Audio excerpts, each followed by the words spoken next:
Hey everyone, Network Field Day 29, Day 2, last presenter was Kentik.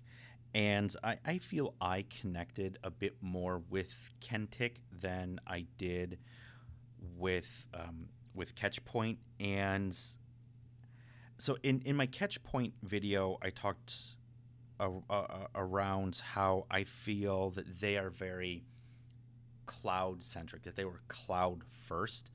And Kentek almost feels like the inverse. Like they both started from different directions on different ends of the spectrum, and they're sort of building towards each other. Because Kentik was talking about observability as well, but something that Kentik got into that Catchpoint didn't was SNMP monitoring. And that's different because if you remember back to what Catchpoint was saying around, they can detect that something has happened, that a change in the path has happened, but they can't tell what, like exactly what it was. You start to get more of that with Kentik because within their platform, they're ingesting from traditional networking sources. And also in the Catchpoint video, I sort of made the comparison that I thought Catchpoint and Thousand Eyes were a bit closer matched. This is where I think Kentik and NetBees, they feel a little bit more closely aligned because NetBees and Kentik, to me, it feels like their first priority was that internal monitoring, that internal standpoint. And now that things have gone more cloud, they're looking to add more of that into the platform. And just personally, professionally, I've been an enterprise network engineer basically my entire career. So even though, yes, cloud is here and more people are adapting it, generally speaking, cloud services haven't been very fundamental. Cloud services, degradation of cloud services hasn't really been detrimental to any of the organizations that I've worked at, but internal networking definitely has been, especially like manufacturing and healthcare. They may leverage some cloud services, but the meat and potatoes of what they do is in house. So I definitely connected more with Kentek because of that. So we started, and I'll give them some credit. They had a pretty funny presentation. Not funny as in, I don't know. There's definitely more humor in it. I'll say that they had more memes in their presentation than anybody else at any of the field day events that I've been to that I can think of. But there were some good, intelligent monitoring triggers that they had inside their system. And the one that stands out to me the most, and I actually tweeted about this one, they brought a panel up and it just kind of like showed a dashboard, and there was a bit in there, I believe it was called Insights. And this insight message popped up that said, hey, by this point in time, we would have expected to hear 30, let's just say it was like 30 flows of data from this device, and we haven't heard any. And that caught my attention because it wasn't saying, hey, this router is down, and the fact that they weren't hearing flows was the indicator. No, the through SNMP and through ping, it knew that the router was still up, but it also knew that it hadn't received flows. And I think that for their observability is phenomenal, because that starts to get into all these situations where something is degraded. It's not functioning properly. It's gone dormant. Or the inverse, that it's communicating more. And an example that that they brought up in the session, and but didn't really put too much context or put a use case behind it, was, let's say you've got a port and it's a 40 gig port, and normally it only transmits at a megasecond, and now it's a meg and a half a second, and now it's 1 3/4, and now it's 2 megs, now it's 5 megs.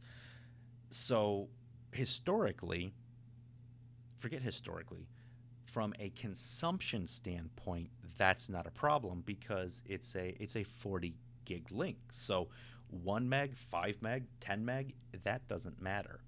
However, if that is not normal for that link, that could be something that you need to check out.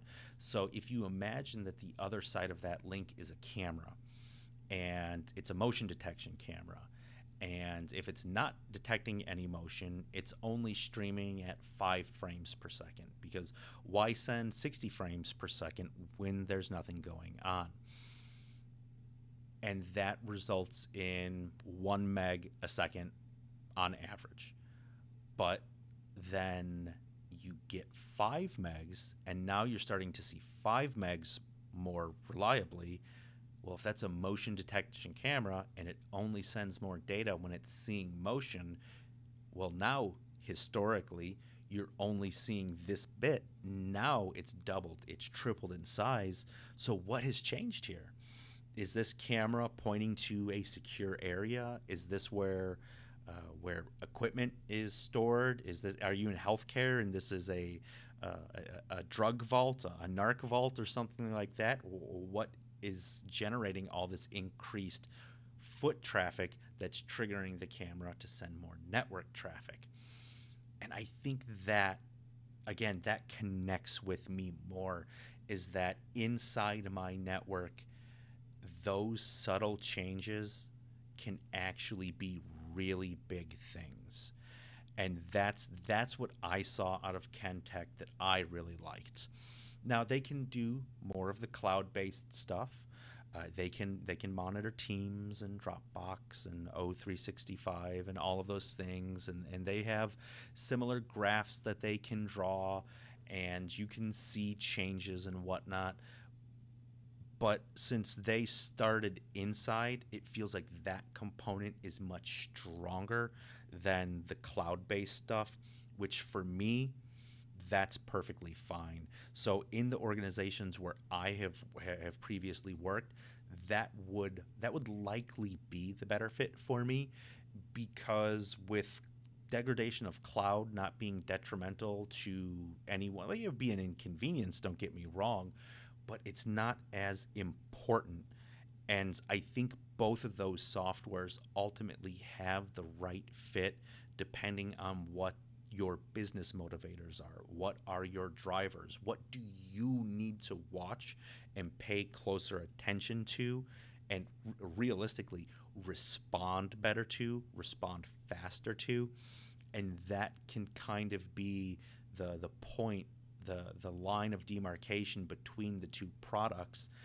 And it makes sense. It absolutely makes sense to me. Both of those products have natural fits to me in different organizations. But like I said, the Kentik stuff would definitely be the direction that I would be going, at least in the previous companies that I've worked at. One other thing that we kind of got into a bit on their flow collector, and this came afterwards at the very end. I think this was actually within the closed session. And I don't always bring the closed session conversations out, like especially if we get very critical, but there was a bit in there that I think would be really beneficial to be heard again, and I'm going to tie this back into ACI, is as an ACI administrator, something that I always struggled with was getting from the network-centric mode into the application mode, where kind of the short version is you need to know how your applications function inside your network in order for ACI to really work properly in an application-centric mode.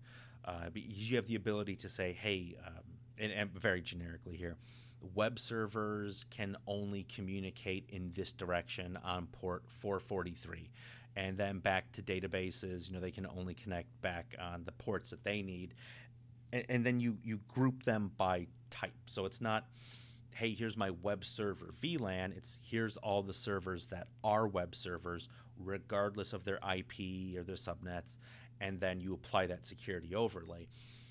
But teams struggle, and my team was no different in actually trying to put together those mappings so that you can build those contracts so that they can work properly.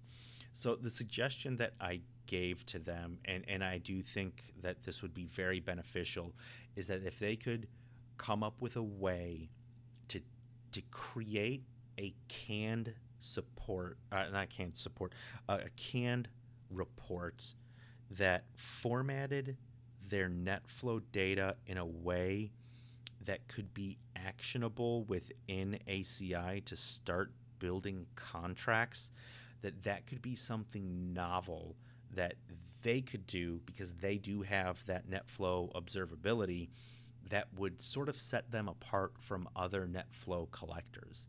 And I tried to put something like that together with other NetFlow collectors that I had access to, and wasn't really able to come up with something that would help me. But if that's something that they could maybe spend a little time focus on and see if there's a way that they could fit that together, I think that would be absolutely beneficial for them. So that wraps up the Kentik conversation and day 2. I was about to say day 3. Day 3 is tomorrow, where we'll be talking with Graphiance and Nokia. I'm very excited for both of those conversations. Graphiant because they're so new, like literally announced today new, and Nokia because I've never experienced Nokia switching or routing or really anything outside of their phones from, the early 2000s to about 2010 or 12ish, somewhere around there. So that is tomorrow. That will be the last day. I'm looking forward to it. I hope you are too as well. We'll talk to you tomorrow. Take care.